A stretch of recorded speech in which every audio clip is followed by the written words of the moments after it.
This year's Asembia 2026 press coverage is sponsored by PantherRx Rare Pharmacy. At PantherRx, every day is Rare Disease Day. As the largest independent specialty pharmacy dedicated exclusively to rare and orphan conditions, their mission is simple but powerful. Empower patients to live fuller lives through personalized, compassionate care. Through their innovative rare care model, PantherRx delivers hyper-personalized support across the entire patient journey, connecting patients, prescribers, manufacturers, and payers with seamless access to life-changing therapies. Their expert teams go beyond dispensing medication. They provide clinical guidance, financial assistance coordination, prior authorization support, and ongoing patient engagement, ensuring that individuals living with rare and complex conditions are never navigating care alone. With nationwide reach, industry-leading patient satisfaction, and a relenting focus on innovation, PantherRx continues to set the standard for what specialty pharmacy should be. We hope you find value in the podcast coverage of the Asembia 2026 Summit, the Super Bowl of specialty pharmacy, where PantherRx Rare is helping redefine access and the future of rare disease care. Learn more at PantherRxRare.com. That's PantherRxRare.com.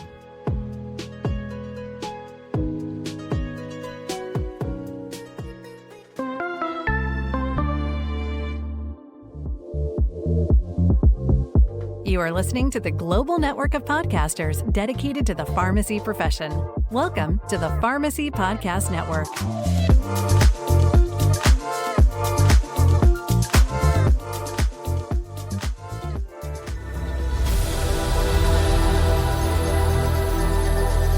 Each year, Asembia's Specialty Pharmacy Summit is at the epicenter of the pharmacy industry, providing a unique opportunity for stakeholders throughout the industry to understand challenges, generate solutions, and define the future.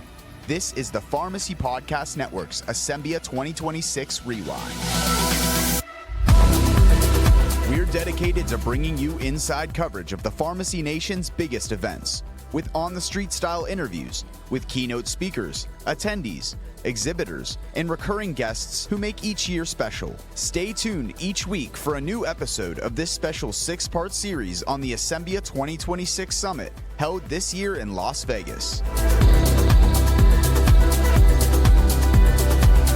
Thank you to PantherRx for sponsoring this episode of the Asembia 2026 Rewind. Hi, my name is DiLorenzo. I'm with Panther Rare Pharmacy, and you're listening to the Pharmacy Podcast Network. Hey, this is Asembia 2026. I'm so excited to have Katie here with me in the booth, in the podcast press booth is what I'm calling it. I love it. Fellow Pittsburgher, by the way. Yes, go Yinzers. Exactly. We just had the draft. I was down on the water. I was watching the crowds come in. I was very proud of our city. It looked beautiful. It was. Didn't it? Another thing that I don't know if you're aware of, I'm sure you are because you're probably proud like I am, and Harry Travis and I decided this maybe 10 years ago. Pittsburgh is the birthplace of specialty pharmacy. Yes, that's right. I have heard this story. Statlanders put us on the map. That's right. And then we joined forces with some delivery and cold storage and built it out. And then Orlando decided they wanted to take the crown. And we're like, you can't have it. It's ours. It's Pittsburgh. It's ours. It's so good to have you here. Hey, let's jump in. So you were moderating a panel. Can you kind of like open up for, there's lots of people that didn't necessarily get to come to Asembia. Talk to us about that panel, which you were focused on. Yeah, the panel's tomorrow, and we have a really interesting topic about rare disease launches and why they've become more complex over the past couple of years. I have a great panel with a ton of different experiences. We have some manufacturer representation. We have Stacey Ward, who's representing patient advocacy groups, and then myself and a colleague from Panther Rare. We think it's just a really important time to talk about rare disease launches and why they're different. In my experience, they've become much more complex. The disease states are more complex. The patient programs that we're putting together are more complex. The manufacturer has to do a lot more pre-work to have a successful launch. And notably, we've learned over the past couple of years at Panther that if you partner early with the patient advocacy groups, you're going to have a smoother launch than if you don't. So it's really interesting to have that perspective from Stacey tomorrow. So all of the components of getting a patient on a medication in timing, getting the medication to them with maybe temperature, maybe not, who knows, getting it paid for, prior authorization, keeping them adherent. I mean, people want to know what's special about specialty. I mean, this is exactly what's going on. That's right. So kind of open up about the rare diseases that are even more complex. More complex. Yeah, we think rare disease specialty pharmacy is something different, right? We kind of think about it at Panther as a different segment because first, the patients go through so much before they get to you. Before they even have a prescription in your door, they have often had 6 years of misdiagnosis and 17 visits with a prescriber. So that's a lot. And we have to understand that journey before they get to our doors and make sure we're treating them with the right amount of care and empathy. And the other thing is that we've learned in our experience in rare disease that these patients have to be their own advocate, and they're used to that within the healthcare system. And so at Panther, we build programs around thinking that way. You know, how can we be the advocate to push that next step forward for the patient? Katie, tell us about this data extraction you pulled from Morning Consult that kind of reinforces why these types of conversations are so important that you're having on the panel. Yeah, sure. Panther, a couple months ago, commissioned a survey with Morning Consult, and they did a survey across all of the rare disease stakeholders. So there were patients from all over, payers, prescribers, manufacturers, and there was a couple really, I would say, not surprising statistics that came out of that, mostly related to the statement I just had, right? Patients, 90% of patients feel like they have to be their own advocate, and caregivers agreed with that. And then almost 70% of those patients said they don't know what the next step is. They don't know who's responsible, what's next. Do I call the insurance plan? Do I call my doctor? Do I call my pharmacy? And so they're often left waiting for updates. All right, so those breakdowns happen, access, there's gaps, they get it paid for once, then all of a sudden something changes in insurance and it knocks them off. Talk to us more about the intersection of access and how specialty pharmacy, how Panther is protecting the patient and staying on therapy based on your practices. Yeah, so it really starts pre-launch.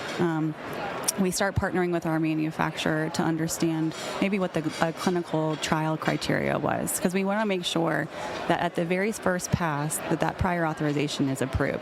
So we spend a lot of time thinking about what the best packet is, what does it need to say, what does that patient information need to include before we ever get to launch. Once we're at launch, everything changes, right? You start to learn real-world information, policies start to come into place, and you have to be ready to pivot and do that really quickly on behalf of the patient and the providers. And making sure that you're a rare pharmacy means that you're working with the prescribers as much as they need help with, right? They need to know what types of clinicals to send in that prior authorization packet. And that can be a lot of work, and sometimes that can mean a lot of hoops. But with a rare disease pharmacy, you're focused in that specific medication and the access journey there. While complicated, you're an expert in it. All right, you just said patient journey. I want to ask, the changes in rare disease, the landscape of reshaping a patient's journey and driving the need for a specific pharmacy model to really keep them in treatment and keep the treatment working and getting it paid for. Talk to us more about that as well. Yeah. So, it starts with supporting the patient clinically as well. I think, we didn't learn about rare diseases in pharmacy school. Right. So you sit down and, you're supposed to be taking care of a patient, but if you don't know the backstory, if you don't know the clinical complexity of their rare disease, you can't do that very effectively. So rare disease pharmacy, and the way that Panther has it framed up, is that we create teams of experts in that rare disease and in that medication. And that's something we are very intentional about. We're training our teams, even our non-clinicians, to understand what are the patients going through, what are the symptoms they're going to have, what are things that they might run into as they get on medication and are into a maintenance phase. And being able to focus in those areas means that you're a deep expert. So you said intentional. That word makes me think of personalization. And personalization in pharmacy, just in general, is important, and it's proven because pharmacists are considered the second most trusted provider versus nurses in the entire country. So now when we think of personalization in a rare disease, that's even more sensitive. There's more intimacy in the entire relationship with your coordinator, your care coordinator, and your pharmacist. Yep. So talk to me about, in terms of personalization, how you treat a patient with white gloves, in doing something above and beyond. Yeah, you have to meet them where they are. At Panther, we think about, we for example think about that patient. Are they coming off a clinical trial? They might know more about the drug than we do at that point, right? They've been on it for many years. So you have to treat that patient much differently than you would someone who's new to diagnosis, new to drug, doesn't have a lot of resources around them, and give them more information, more support. And then some patients kind of need it when they want it, and we need to be ready to support when they need us. What's the blend of automation in communication with the patient and then picking up the phone or seeing them in person? Yeah. There's got to be a balance there, because too much, hey, I got this text, I'm reacting to this, makes maybe people feel more robotic and more like they're in like a cold process. And then there's just not enough time to spend 40 minutes or 60 minutes with a patient on the phone all the time. So talk to us about how Panther Rare has found kind of that sweet spot. Yeah, there has to be a sweet spot, right? And every patient is going to have a different sweet spot in terms of how they want to engage with us. We give patients as many options as they would like. We are always there on the phone. They will always get a human who knows about their rare disease and about their case. That's a given. We've recently layered on access to our mobile app across all of our programs. So a patient in the middle of the night can open the mobile app, do their refill, track their shipment, things that they could do on the phone with us but can do on the mobile app. And then recently we also rolled out two-way SMS texting to do refills, which is nice for patients to do. Same lines of questioning, but they can do it just on their phone. All right, Katie, what school did you go to? I went to Duquesne. Duquesne, all right, Pittsburgh, right.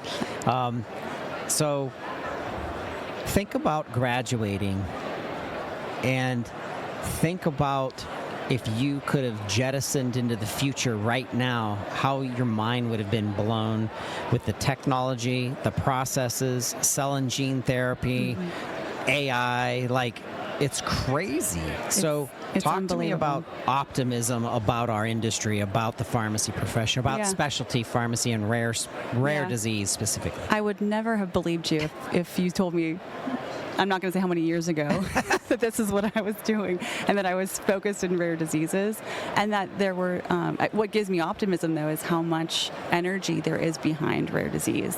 There's tons of advocacy groups that just interacting with those groups makes me feel optimistic. Thinking about the pipeline in rare disease and how it's growing, that's incredible. There are so many unmet needs, and it's hard not to feel anything but optimism when you think about that coming down the pike. All right, so innovation only matters if a patient can actually reach it, and that the responsibility is something that we all share. I'm in communications, I'm in public relations, we're driven by podcasts, but everything that we put out is put out through a pharmacist lens to another provider or to a physician or to communications. So talk to us about that. What as a closing thought, how do we dial better into delivering innovation to the patient where it really makes sense? Yeah, I think you have to think about it with a different lens, right? I think a lot of people want to just push innovation all over the place, but I think there's probably spots in which we do need to innovate, and there's probably spots that patients like the things that we're doing. I think about our customer service like a mom and pop shop, right? You can pick up the phone, you get service very fast. They know everything that you want them to know. But maybe that mom and pop shop could have a brand new way of delivering their inventory. So I think it's making sure you've got the right areas that you're using innovation in. Katie, this has been wonderful. I want to thank PantherRx for sponsoring our coverage. It's so important. We can't be here without that assistance, but also your insights. And I can see just sitting here, that's why I like being face-to-face with people. I can see the passion in you to deliver care, and I that gives me inspiration. So I thank you for doing this. Thanks, Todd, for having me. It was super fun. This is Austin Russian with Panther Rare Pharmacy, and you're listening to the Pharmacy Podcast. Austin, welcome to the coverage of the Asembia 2026 show. How are you? Yeah, I'm good. Thanks. How about you? Good. How's your time been here at Asembia 2026? Asembia is always a fun time. It's always busy. See a lot of friendly faces from the past, but it's always jam-packed full of meetings and attending sessions. I'm super proud that PantherRx is a supporter of our press coverage for a multitude of reasons. I've watched Panther grow over the years. I've known the inception of the organization way back in the day. But you're a fellow Pittsburgher, too, organization, so that's an extra feather, and that's a black and gold feather in my cap to have you be part of this. So let's talk about that. What are you focused on here at Asembia? What's been most important for you to gather relationships, connections, networking? Talk to us about that. Yeah, so obviously the relationships and networking is a critical part of Asembia. It's why a lot of people come. But what I'm really focused on is patient access in the rare disease world.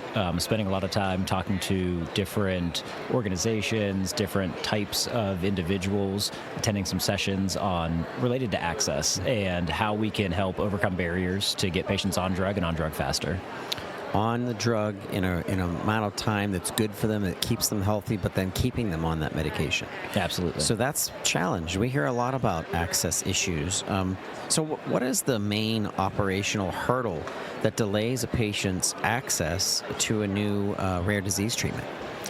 Yeah, I think about it as, especially in rare disease, right? They're very complex disease states, and you also have limited data when a drug launches. So you have that, and then you have this fragmentation in the healthcare system, right? The patient doesn't have one person who's kind of navigating that for them, and that's what we really try to do at Panther, is to make sure that we're that seamless bond between the patient and all of those different parts of the healthcare ecosystem, right? They're dealing with prescriber offices, you've got the insurance company you're trying to navigate, sometimes you have pharma partners, you've got the specialty pharmacy. It's a lot of people, and we need to make sure that we have the patient, and the patient isn't one left trying to figure out who they contact and how they get the information. It's almost being proactive, so you don't ever have to have a patient guessing. Exactly. And they feel lost in that process. The psychology of being told that you have a rare disease in and of itself is a stop. It's, you know what, this reminds me, I've never experienced a rare disease, thank the Lord, myself. My wife had a single mastectomy and experienced like that whole system, and that was very stressful. We're out of it now, so she's recovering, which is wonderful, thank God. But to go through that's sometimes people are like, listen, if I don't do anything, maybe it'll just go away, and maybe I'm not going to start therapy. Panther comes in, wraps their arms around the patient, and lets them know, listen, you're not in this by yourself. We're an organization that has done it hundreds, if not thousands of times. We know the ins and outs. We know the barriers to access. We know to keep you on it. We understand the financial pressures. So how do you see the orphan drug launch landscape evolving in 2026 with the patient in mind, as well as over the next few years? Yeah, we spend a lot of time, right? We've launched over 50 rare disease drugs at Panther, and we spend a lot of time trying to figure out how do we launch it the best on day one.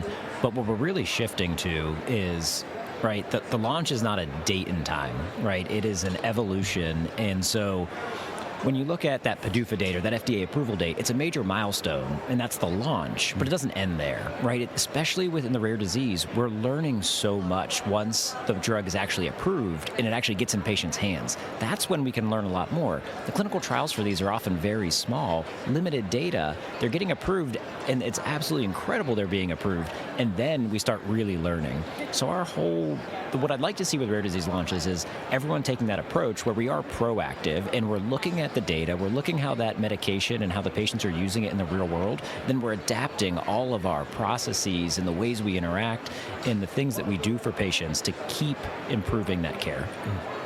All right. So Harry Travis and I talk a lot. He's a consultant in the specialty pharmacy space, and we've decided that the inception of specialty pharmacy came out of Pittsburgh. What do you say about that? I 100% agree. As a fellow Yinzer and Pittsburgher, that's 100% factual. I love it. All right, PantherRx Rare. It's been very special working with you and your team. Shout out to Jennifer. Thank you for coordinating all of this. This is a busy time. You guys got so much going on. When you got to get out of here? When you headed back to the Berg? It's actually quite nice. My wife flies up on Wednesday, and then we stay through the weekend. So we get a little bit of time to decompress. The kids stay home with the grandparents, and we get a little time for us. Yeah. Oh man, that's perfect. Yeah. All right, Austin Russian, thank you for being on the show. Thanks for having me. This is Autumn Santeler with Polartec Industries, and you're listening to the Pharmacy Podcast. Autumn, here at the 2026 gathering of Asembia, Access to Pharmacy. Welcome to the show. Thank you for having me. You and I, before we started recording, were talking about the evolution of specialty pharmacy and how shipping and cold storage and how that's become such an important part, actually more now than even 5-10 years ago, because the medications that are coming out of clinical trials and are actually being utilized, some of those need to be temperature controlled all the way. Talk to us about Polartec and what you guys do in specialty pharmacy. Absolutely. So Polartec's been around for over 40 years now, and we've seen the evolution from people putting a couple ice packs in a box to, having these compliant shippers that have to keep things safe and maintain efficacy of these life-saving drugs in many cases. So it's an industry that's growing. In fact, there's cold storages being built around this model. And what we do is extremely important to making sure everyone that is needing these drugs are taking them when they're safe and they aren't going to cause failure or not even work for them. So it's very important, and it's only growing. And so having these compliant packages, you have 2 to 8 degree temperature ranges, or you have deep frozen for some of these cell and gene therapies. Again, these new models are just evolving very quickly. So we've interviewed Mr. Joe DePinto several times from McKesson's Cell and Gene Therapy division. He's been on This Week in Pharmacy several times, part of the Asembia show. He was sharing with us that by 2030, there may be an additional 150 to 200 cell and gene therapy medications coming to the market. I guarantee, as well as you probably know better than me, there's already a lot of them that are going to have to be temperature controlled the whole time and the whole way. Give us kind of an audio version of the life cycle. Like where does your packaging start? And then talk to us about the timing of getting it to the patient and then the patient knowing, how fast they have to take it before, temperature is an issue. Sure.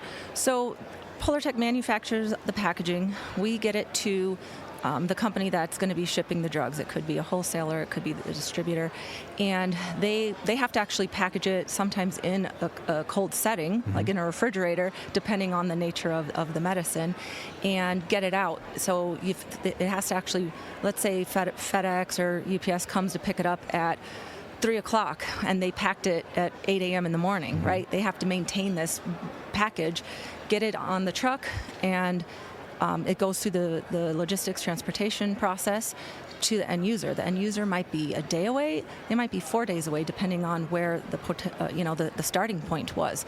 So it's very important that the packaging maintains that temperature from the moment it's taken out of wherever they've stored it and put it into the package. So then when the end user, could be someone like you or me, gets it at our home. Maybe we were at work and it sat on their doorstep and maybe they have the sun on shining down on that package, really radiating, warming it up.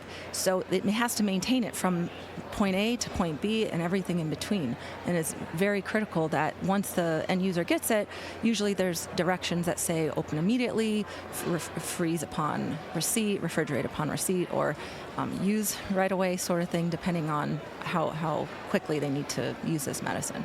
Using my imagination, are there devices in these packaging containers that will communicate back to the specialty pharmacy or the pharmacy if there's issues, meaning if the temperature has reached a point or if the timing's bad where they know it's not been opened? Has there been any technology that communicates back with an organization? Absolutely, and that's been evolving as well.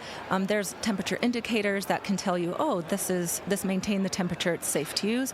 And there's also, those are more like passive. And then there's active ones that, they even have geolocation. So if the medicine gets lost, and some of these medicines might cost, thousands, tens, thousands, hundreds of thousands of dollars. So they can actually find it with the, geo-positioning, as well as identifying humidity, temperature, radiant, like if the sun exposure, all of that. And a lot of drugs have what's called an excursion, and they're allowed to, have a dip in the temperature or a certain range of temperature that's allowed. It was tested for in the whole process of development. And so those temperature indicators would know that or be programmed for that. And so those are closely watched. All right, so if someone's listening, they're interested in reaching out to you, what's the best way to get a hold of you and your team at Polartec? Polartec's website's www.polar-tech.com, or reach out to me, Autumn Santeler, found at autumn@polartechind.com. Feel free to reach out and we'll help you out. Autumn, thank you so much for being part of the Asembia's press coverage show here at the Pharmacy Podcast Network. Thank you.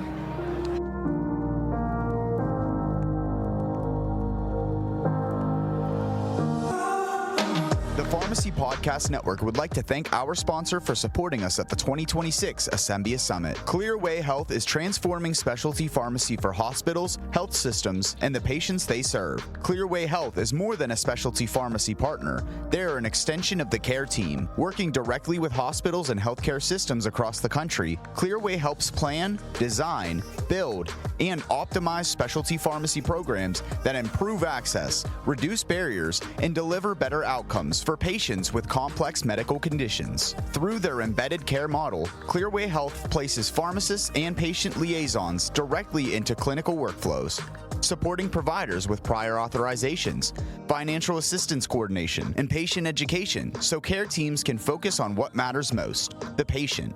Powered by advancing technology and real-time data insights, Clearway Health streamlines the entire medication journey, from prescription to adherence, ensuring patients receive the right medications at the right time. Born out of Boston Medical Center Health System, Clearway Health brings real-world experience and proven results, helping health systems unlock new revenue streams while expanding access to life-changing specialty medications. Clearway Health is leading the way in refining specialty pharmacy, where clinical excellence meets operational innovation. Learn more at clearwayhealth.com.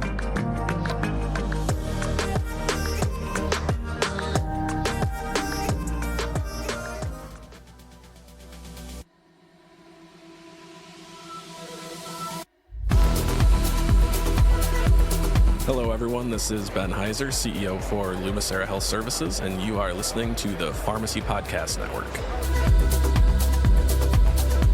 Ben Heiser, Asembia 2026. It's so good to see you. Likewise, thanks for having me on. Hey, I feel funny when I say this. I'm so freaking proud of you. Like, I watch you. I've watched your career now for 5-6 years, and how you've taken now the leadership role of Lumicera Health Services. You have developed new relationships with like Cassian RX that we're going to talk a little bit about. You formed a new GPO. Like, you guys are on fire right now, and I just want to say congratulations. Thanks, I appreciate it. It's been quite the journey. As you mentioned, coming from the pharmacy background, went to UW-Madison. Go Badgers. Being a homegrown Wisconsin boy myself, I didn't envision this, I'll say that.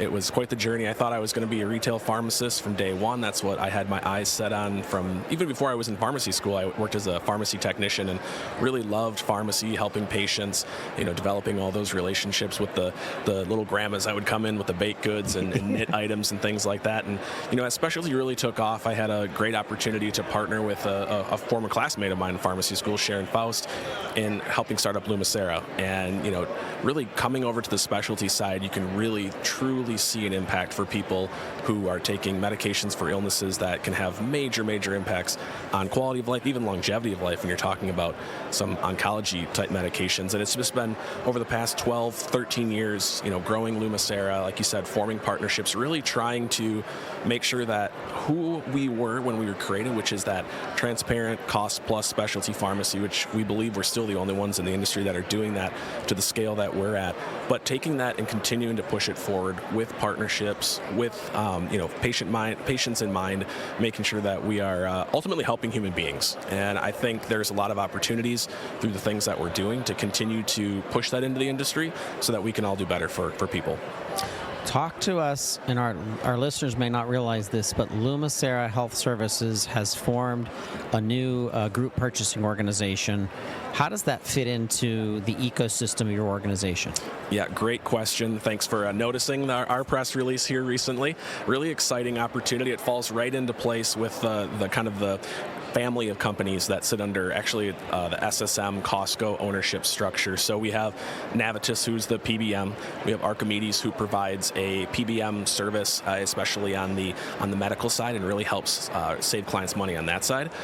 We've obviously had Lumicera, and we've provided specialty pharmacy distribution for Navitus, and now we provide for all different kinds of clients. Actually, about 70% of our patient volume is nothing to do with Navitus. We've really branched out from there, and now Clairventus sits in as essentially another one of the sister companies. And what this is a contracting entity so that we can continue to do what we've been doing for some partners already, and that's coming together to buy better, to do better, to save clients more money. And then we're looking at that not as how do we aggregate so that we can be more competitive, so we can work into the industry, provide our service to more people, but also, let's say, remove some of the financial streams that we feel are not necessarily appropriate in the current industry landscape. So, for instance, there's a lot of scrutiny around rebates. There's an opportunity as we continue to look to some direct-to-consumer, direct-to-employer type opportunities where we are looking to contract directly so that we can, almost move that rebate to the front or completely remove it and really get to like dead net pricing, which again, that's what we're all about. We don't make money on rebates. We don't make money on all those fees. So we're trying to get the lowest net cost possible to our clients, to our patients, so that they can save and obviously continue to fund the needed care for their patients. So it's really just an extension of who we are, but really formalizing that and bringing partners, manufacturers, wholesalers together to do better. All right, so Chris Corsi is the CEO of CassianRx. They're going to be doing a 3-part series on the Pharmacy Podcast Network. You guys are working with CassianRx as well. Talk to us about that relationship and how that's going to help Lumicera Health Services. Yeah, we've had a long relationship with Cassian. I think it's going back, maybe 5 or 6 years now. What I saw in Cassian was what I saw in Lumicera, and who we were. They're hungry, they're thinking about things differently, they want to do better for people, and their platform really enabled Lumicera to continue to evolve from a digital standpoint. And that continued partnership, we share a lot of thought leadership with them. What I love about Cassian is their flexibility, the way that they're looking forward, but I love the fact that they work with us to meet our needs as well. They're very customizable. So as we look to solve clients' needs, manufacturer needs, prescriber needs, everybody's needs, having a digital capability is absolutely critical. It streamlines communications. From a patient standpoint, it provides better care. Everyone wants to do something digital now. If you tried to call me, if say Lumicera tried to call me if I was a patient via phone, I'm never available to pick that up, and I probably wouldn't anyways. I would want to be able to go online, be able to take care of myself anytime I want, sitting on the couch, 9 o'clock at night, whatever that might be. So that digital first experience is really, really important. We're seeing, as we're moving into really, really large, sophisticated employer groups for specialty pharmacy services, health plans, they have higher standards and higher needs. They want a premium experience for their patients. So that's what Cassian and their provider portal, their patient portal provides for us. And again, that flexibility of when something new and dynamic comes up. If there's one thing that's true, this industry moves so fast. Mm-hmm. So if we can respond to what's going on or get ahead of what's going on through customization, it just gives us a leg up in providing the service that we want.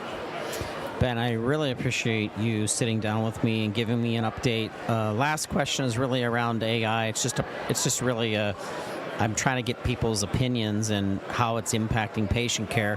What's something that you've seen executed through the use of AI in the tool that you're like, damn, this is like so cool? Like, what is it about that you like? Yeah, I will say I wish one of my teammates was here, because I am by no means an AI expert. I'm not either. It seems like as soon as I figure out a little bit about myself, they move to a new, better platform, and I got to figure that out. But I definitely has a role in what we do. I think first and foremost, we have to think about using it appropriately and cautiously. Yep. Obviously, we're dealing with very sensitive information here. You don't want to necessarily get any of that information out. So I think making sure that you go through the right privacy, safeguards, all those different types of things is absolutely foundational. What I've seen is there's a lot of ideas out there. As to how well they're actually executing at this point, well, I'm not 100% sold on them. Where you do see a lot of movement and progress is really in that prior authorization space. Yep. We have a couple partnerships with some vendors. I don't want to name them here per se, that are doing some really unique things. Again, really cutting down on time, the administrative burden of PAs, which again helps save expense, helps get patients on therapy quicker, which is what we're all really working towards. So I think if the model and the success with prior authorizations can be enabled in other portions of whether it's the kind of the intake process through that whole patient journey, there's just a lot of opportunity, I think.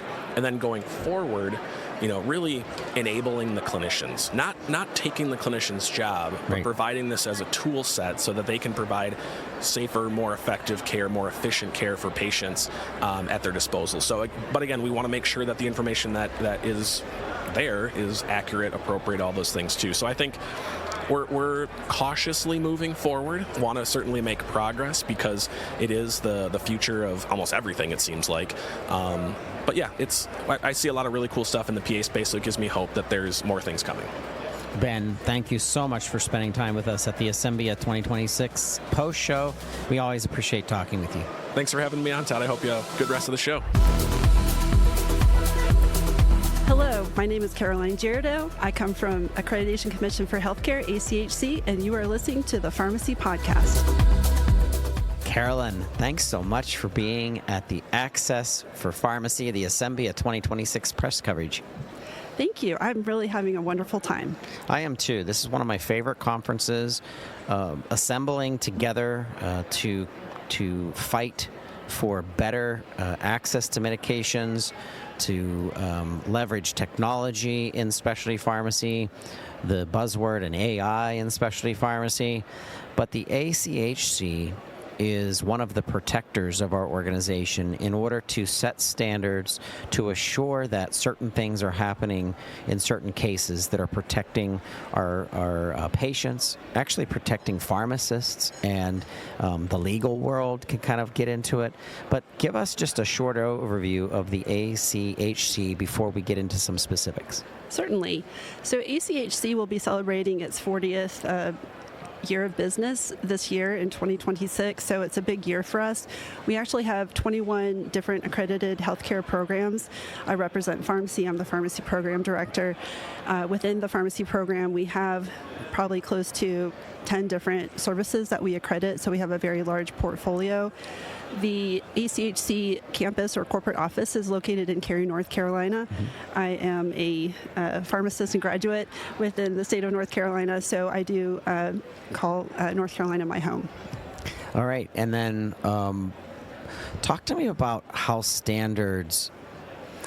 Do I, from a person looking from the outside in, is specialty pharmacy the place that ACHC spends most of its time in that sector of the industry? Great question. Actually, thank you for asking that question. Yes, it is. I would say one of our largest customer segments within the pharmacy group is specialty pharmacy. Yeah, that makes sense. All right, let's dig into this new distinction. It's distinction in IG therapy. Talk to our listeners. What is this?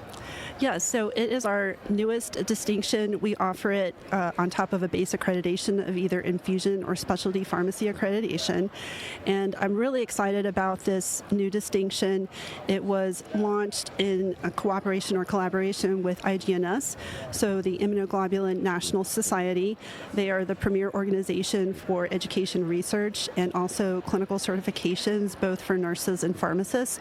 So we incorporated their IG practice standards into our framework for the standard distinctions and or distinction standards, and we're just really delighted to have this really thought leadership involved in our standards, and we think it's really going to elevate practice and also elevate the clinicians who work in dispensing and preparing immunoglobulin therapy.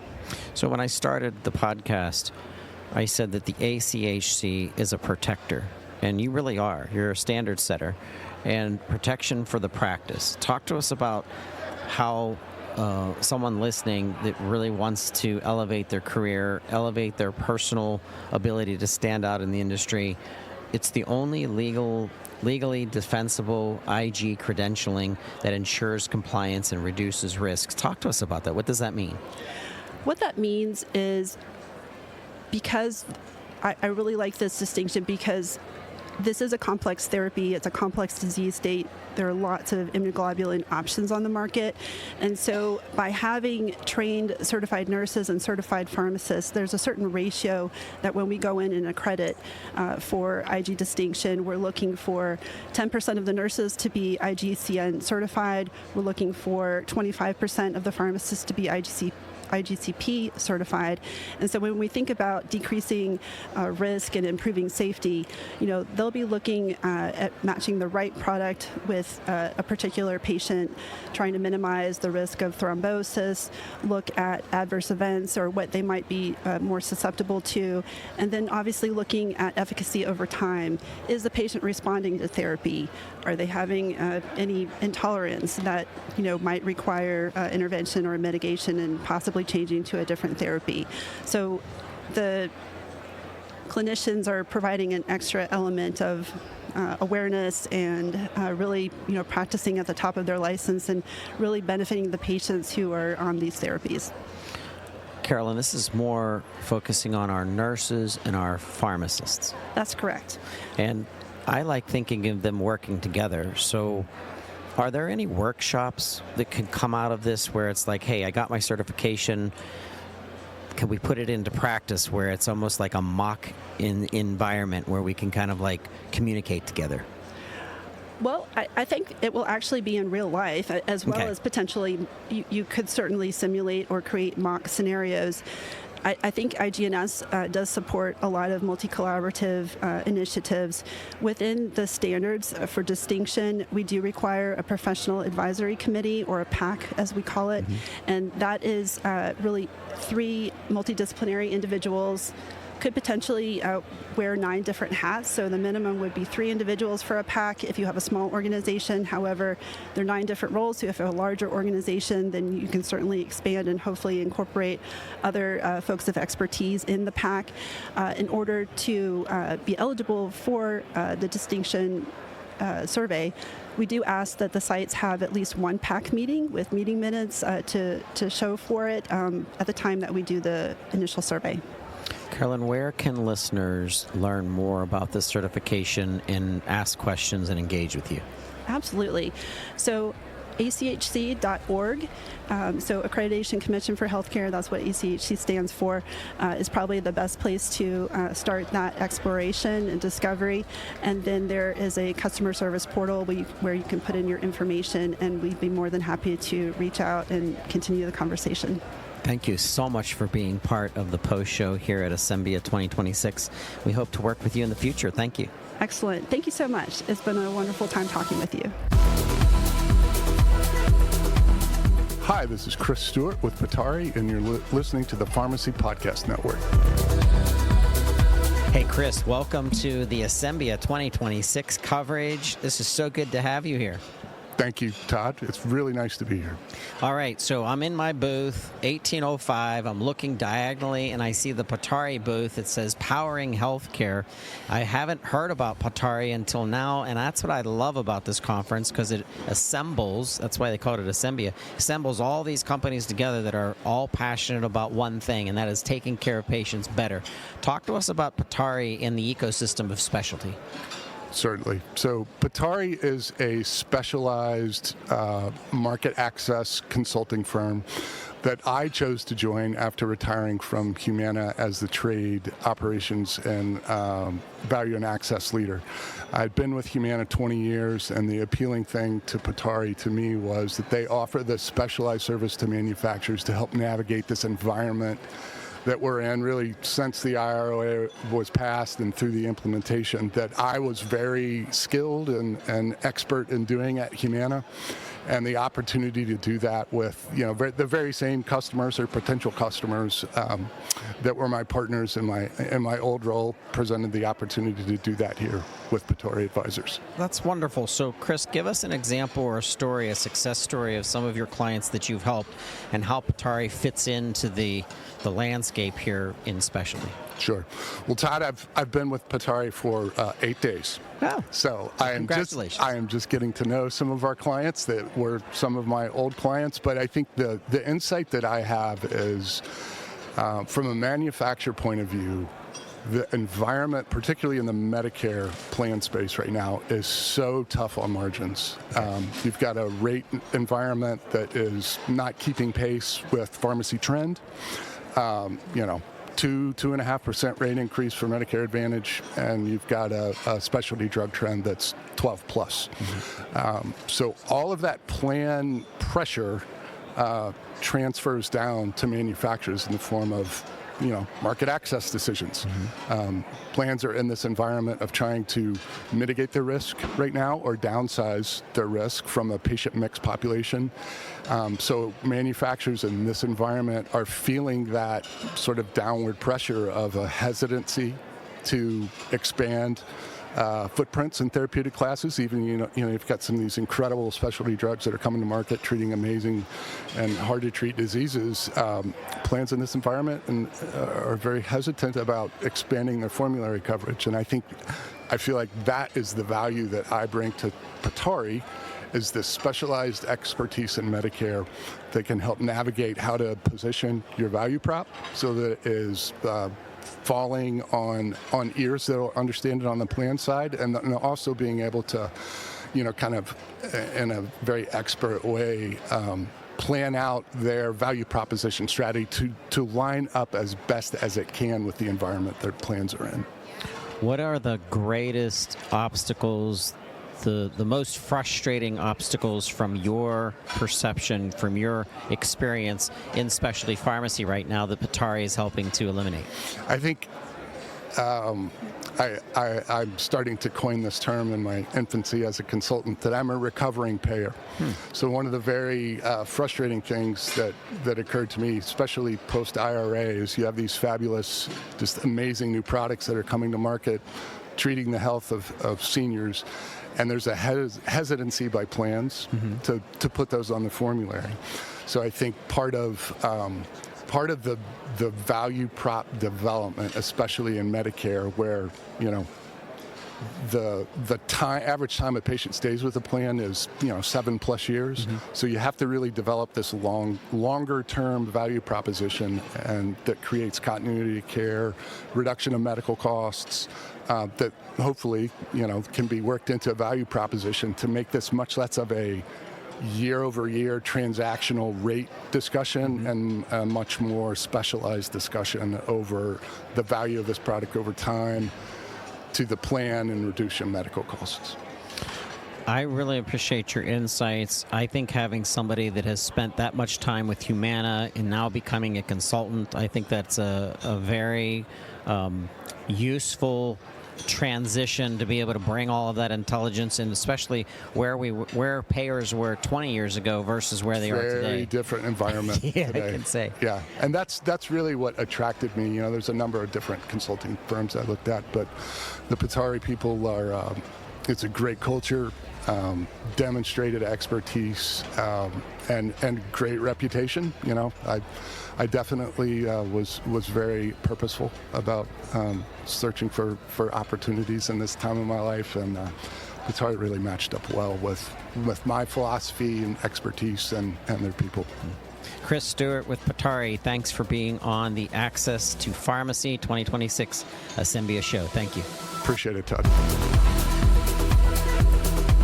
Hello, this is Natalie Bedford, Senior Vice President of Brand, Sourcing, and Manufacturer Relations at McKesson, and you are listening to the Pharmacy Podcast.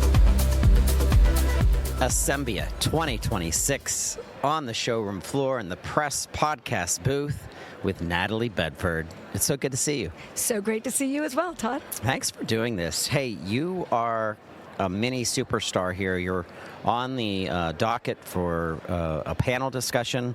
I want you to tell our listeners, you're moderating this panel focused on collaboration across this changing, volatile healthcare system. Feel like it's plate tectonics that's shifting from underneath us. At a high level, why is collaboration such a critical theme right now? First of all, thanks again for the opportunity to connect with you, Todd. Absolutely. It's always good, and it does bring a different type of energy to the Asembia meeting for me. I think, from my perspective, healthcare is more interconnected than ever, and no one stakeholder in the ecosystem can solve it on its own. Manufacturers, providers, distributors all feel the pressure of the more complex therapies, tighter operations, policy shifts, reimbursement pressures. The list goes on and on and on. And collaboration helps us solve these problems earlier and keep patients at the center of all we do.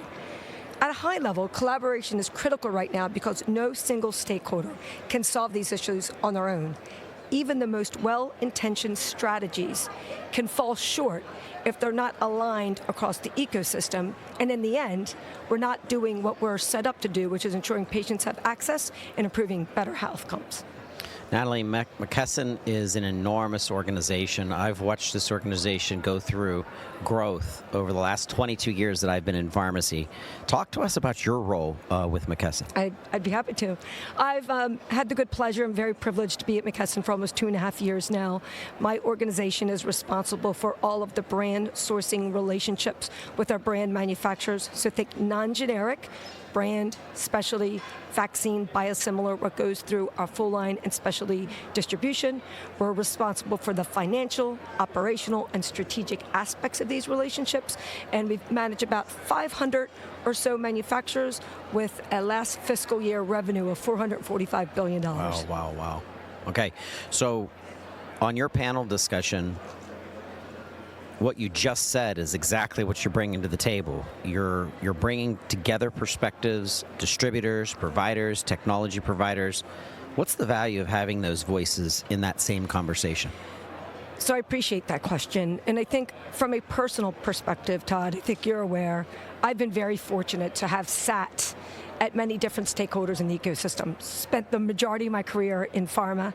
Then I went to a payer where I ran a specialty pharmacy, and now I'm here at McKesson. So I've been able personally to see where there's interdependencies, but where there's also conflict. And bringing these perspectives together creates a more honest dialogue. It surfaces where incentives are not aligned, where operational realities are underestimated, and where assumptions break down a therapy that should bring value to patients, and we have all these hurdles in between. The real payoff is accountability. When manufacturers, providers, and distributors are in the same room, the conversation shifts from who owns the problem to how do we solve it together. When I entered pharmacy, this is telling I'm getting one of the old people now in the industry. That makes two of us, Todd. 2004, so it's been a while, and specialty pharmacy was not as, I think the word's complex, but it's not a bad complex, but there's just more pieces of the puzzle of what specialty is today versus what it was 20 years ago. So from the vantage point of McKesson, the growth over the years, the technology platforms, the distribution, the wholesale, how has the role of specialty pharmacy evolved as healthcare has become more complex? So, really good question again. It's funny, one of the panelists yesterday, when I asked the question, if you looked back to 10 years ago, what would your 2016 self think about the specialty market? Yeah. And there were two answers to that question. One was, at the end of the day, specialty distributors and specialty pharmacies are still accountable for helping ensure patients get access to these high-touch, complex therapies. That, in fact, still is the same. But to your point, because of all of the complexities in the market, the role of a specialty distributor and a specialty pharmacy has changed drastically. If you think about as the healthcare landscape has become more complex, that we're focused on reliable access to these high-cost, high-touch therapies, we have expanded into being a critical connective tissue across an increasingly fragmented healthcare ecosystem. As the therapies have grown more complex, think biologics, cell and gene therapies, advanced therapies, distribution is no longer just about moving product efficiently. It's about orchestrating access. That means enabling faster time to therapy, supporting limited distribution models, maintaining cold chain and product integrity, and integrating seamlessly, and this is the most difficult part, with providers, specialty pharmacies, manufacturers, and payers. The Super Bowl of specialty pharmacy is named Asembia, and I remember when Armada Health transformed and rebranded from Armada Healthcare to Asembia, and that word means to assemble. It means to come together, and it's literally like what we're all doing. So I love that brand. I love the word Asembia. It makes me think of Together RX. I always write that and then put the RX in the end of together. Right. And when you reflect on that intersection here at this amazing conference, what makes you optimistic about our industry and how we can meet the moment where we are? What makes me optimistic is the shift in the conversations. Leading up to Asembia and in the meetings I've had the last 2+ days, people aren't just talking about innovation, they're focused on execution. I'm seeing more honesty about what is not working, a real willingness to align earlier, and a growing sense of shared accountability across all stakeholders, manufacturers, specialty pharmacies, providers, and distributors. The conversations are pragmatic, they're solution-oriented, and grounded in how care actually gets delivered. That openness, combined with a genuine willingness to collaborate, gives me confidence that industry can move beyond recognizing the challenges to actually meeting the moment. The complexity may not be going away, but the willingness to tackle it together is growing, and that's what gives me confidence. I love that. Natalie Bedford, McKesson, promise you'll be back to our show, Asembia 2027. Absolutely. As long as you'll have me, I'd be thrilled to come back, Todd. Great to see you. Thank you.